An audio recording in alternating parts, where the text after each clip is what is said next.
जय श्री राधे। श्रावण मास की कृष्ण पक्ष की जो एकादशी है, कामिका एकादशी, जो कि रविवार के दिन है, 9 अगस्त के दिन, और बड़े भाव के साथ में आप इस एकादशी में श्री हरि का, प्रभु का दिव्य पूजन अर्चन करें। कैसे पूजन अर्चन करना है? तो प्रातः स्नान के बाद संकल्पित तो होना है, प्रभु के सम्मुख लक्ष्मी नारायण भगवान का ध्यान करना है कि आज मेरे द्वारा एकादशी व्रत में धारण कर रहा हूँ, या आपके मंदिर, राधा कृष्ण मंदिर, लक्ष्मी नारायण मंदिर आऊँगा, या घर पर ही पूजन अर्चन करूँगा प्रभु का। कान्हा जी का हो सके या विष्णु भगवान का, दूध दही घी शक्कर सहित पंचामृत से दिव्य अभिषेक करें, पूजन अर्चन करें।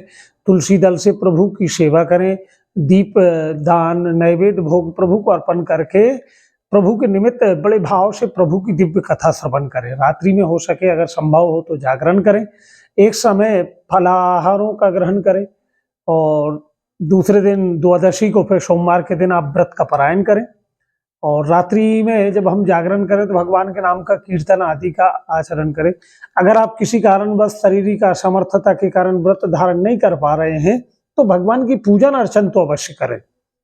आज प्रत्येक घर में कान्हा जी, लड्डू गोपाल होंगे, या विष्णु भगवान की प्रतिमा होगी, तो उनका पूजन अर्चन करके गाय के घी का दीपक जलाकर बड़े भाव से सुंदर पुष्पों से उनका श्रृंगार करें। तुलसी दल प्रभु को अर्पण करें, और एकादशी की आप कथा श्रवण करें। एकादशी कथा श्रवण करने मात्र से वाजपेयी यज्ञ का फल प्राप्त होता है, और अगर हम इस व्रत को धारण कर लेते हैं तो संपूर्ण पृथ्वी दान करने के पुण्य के बराबर का हमें फल प्राप्त हो जाता है। और इस एकादशी का तो इतना अधिक महत्व है, जिसको चित्रगुप्त महाराज भी, आपके पुण्य और पाप का लेखा जोखा चित्रगुप्त जी करते हैं, तो वह भी इस एकादशी के पुण्य के इतना ज्यादा प्रभाव है कि उसको लिखने में असमर्थशाली है। आप जब अभी कथा श्रवण करेंगे तो आप इस चीज को भली भांति समझ पाएंगे। तो आप व्रत धारण ना भी करें तो कथा आप अवश्य श्रवण कर लें, हाथों में फूल ले लें, एक तुलसी दल ले लें, और श्री हरि कान्हा जी का, लक्ष्मी नारायण भगवान का ध्यान कर लें। और अब हम कथा आपको श्रवण करा रहे हैं। बोलिए वृंदावन बिहारी लाल की जय। श्रावण मास के कृष्ण पक्ष की एकादशी की दिव्य सुंदरतम कथा। कुंती पुत्र धर्मराज युधिष्ठिर कहने लगे, हे भगवान, मैंने आषाढ़ माह के शुक्ल पक्ष की देवशयनी एकादशी का आपने मुझे सविस्तार वर्णन किया। अब आप मुझे श्रावण मास के कृष्ण पक्ष की एकादशी की कथा सुनाए। इस एकादशी का क्या नाम है तथा इसकी क्या विधि है? इसमें कौन से देवता का पूजन किया जाता है? तो भगवान श्री कृष्ण जी कहने लगे, हे राजन, इस एकादशी की कथा हम आपसे कहते हैं, आप ध्यान पूर्वक श्रवण करें। एक समय इस एकादशी की पावन कथा को भीष्म पितामह ने लोकहित के लिए नारद जी से कहा था। एक समय नारद जी ने पूछा कि हे पितामह, आज मेरी इस श्रावण के कृष्ण पक्ष की एकादशी की कथा सुनने की इच्छा है, अतः आप इस एकादशी का व्रत कथा विधि से समझाएं। भीष्म पितामह नारद के वचनों को सुनकर कहने लगे, हे नारद जी, आपने मुझसे बड़ा अत्यंत सुंदर प्रश्न किया। आप ध्यान लगाकर यह कथा श्रवण करें। श्रावण मास के कृष्ण पक्ष की एकादशी का नाम कामिका है, जो सब प्रकार के कामों को सिद्ध कर देती है। ऐसे कोई मनोरथ नहीं है जो इस एकादशी के दिन प्रभु के पूजन अर्चन करने से, कीर्तन करने से, व्रत धारण करने से पूर्ण ना हो। बस आपके मन के भाव और विश्वास होना चाहिए। एकादशी की कथा के सुनने मात्र से ही वाजपेयी यज्ञ का फल मिलता है। कामिका एकादशी व्रत में शंख चक्र गदाधारी भगवान विष्णु का दिव्य पूजन अर्चन करना है। जो मनुष्य इस एकादशी की धूप दीप नैवेद्य आदि से श्री हरि का, भगवान का, विष्णु का पूजन अर्चन करता है, उन्हें गंगा स्नान से भी अधिक फल उन्हें प्राप्त हो जाता है।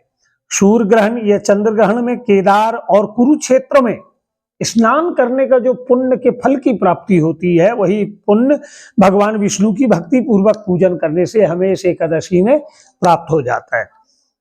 श्री विष्णु भगवान के पूजन का फल समुद्र और वन सहित पृथ्वी दान करने और सिंह राशि वालों को गोदावरी नदी में स्नान करने के फल से भी अधिक प्राप्त होता है। व्यतिपात में गंडकी नदी में स्नान करने का जो फल मिलता है वही भगवान की पूजन करने से भी मिलता है। संसार में भगवान की पूजन का फल सबसे अधिक है।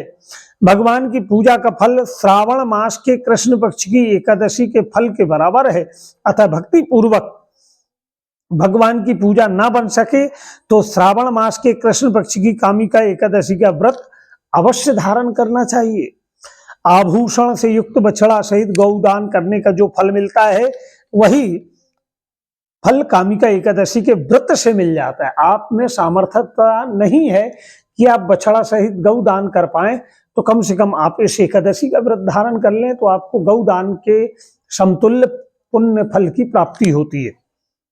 जो उत्तम द्विज श्रावण मास के कृष्ण पक्ष की कामिका एकादशी का व्रत करते हैं तथा विष्णु भगवान का पूजन करते हैं उससे समस्त देव नाग किन्नर पितृ आदि की पूजा होती है। इसीलिए पापी से डरने वाले व्यक्ति पाप से डरने वाले व्यक्तियों को विधि विधान सहित इस व्रत को करना चाहिए। संसार सागर तथा पापों में फंसे हुए मनुष्य को इससे छूटने के लिए कामिका एकादशी का व्रत अवश्य करना चाहिए। कामिका एकादशी के व्रत से समस्त पाप नष्ट हो जाते हैं और संसार में इससे अधिक पापों को नष्ट करने वाला और कोई दूसरा उपाय नहीं है। हे नारद जी, स्वयं भगवान ने अपने मुख से कहा कि मनुष्य को अध्यात्म विद्या से जो फल मिलता है अध्यात्म उससे अधिक फल कामिका एकादशी के व्रत करने से मिल जाता है। इस व्रत के करने से मनुष्य अंतिम समय में अनेकों दुखों से युक्त यमराज तथा नरक के दर्शन नहीं करता। कामिका एकादशी के व्रत तथा रात्रि जागरण से मनुष्य को कुयोनि नहीं मिलती और अंत में स्वर्गलोक को जाता है।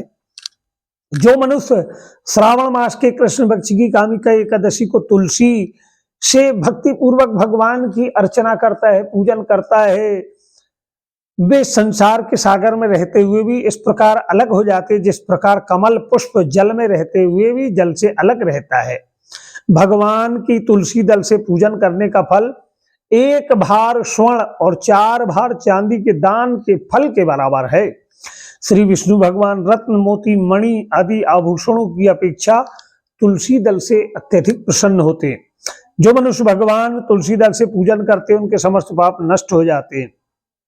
हे नारद जी, मैंने भगवान की अत्यंत प्रिय श्री तुलसी जी को मैं प्रणाम करता हूँ नमस्कार करता हूँ। तुलसी जी के दर्शन मात्र से मनुष्य के समस्त पाप नष्ट हो जाते और शरीर के स्पर्श मात्र से तो मनुष्य पवित्र हो जाता है।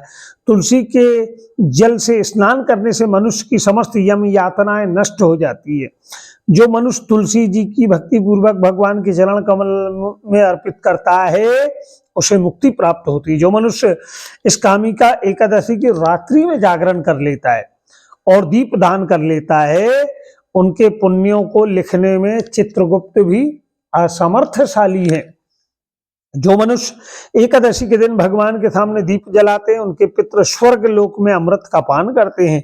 जो मनुष्य भगवान के सामने घी या तिल के तेल का दीपक जलाते हैं उनको सूर्यलोक में सहस्त्रों दीपक का प्रकाश मिलता है। प्रत्येक मनुष्य को इस एकादशी का व्रत अवश्य करना चाहिए। इसके व्रत के करने से ब्रह्म हत्या ब्राह्मण हत्या आदि के समस्त पाप भस्मीभूत हो जाते हैं।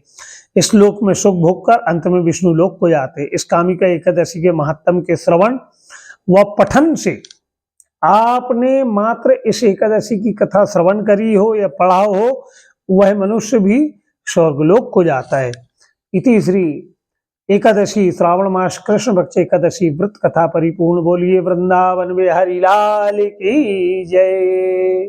और आपको यह दिव्य कथा और लोगों तक भी भेजना है जिससे वह भी इसका लाभ उठा पाए, क्योंकि श्री हरि की यह आराधन 84 लाख योनि भटकने के बाद हमें यह मनुष्य का शरीर प्राप्त हुआ। न जाने अब हमारा जो जन्म होगा उसमें हमें मनुष्य शरीर प्राप्त हो पा रहा है क्या नहीं हो पा रहा, क्या हम कुत्ता बिल्ली गाय बन रहे हैं और उस योनि में हम प्रभु की आराधना कर पाए, ऐसा तो संभव नहीं है। तो यह जब बड़े भाग्य से मनुष्य का शरीर प्राप्त हुआ है तो आपको पुण्य अवश्य अर्जन करना चाहिए। और आपने हमारे चैनल को सब्सक्राइब नहीं किया तो आप चैनल को भी सब्सक्राइब करें। कमेंट बॉक्स में भी आकर आप हमसे जुड़ सकते हैं जिससे हम आप तक और भी विविध जानकारी अवश्य भेजें। जय श्री राधे।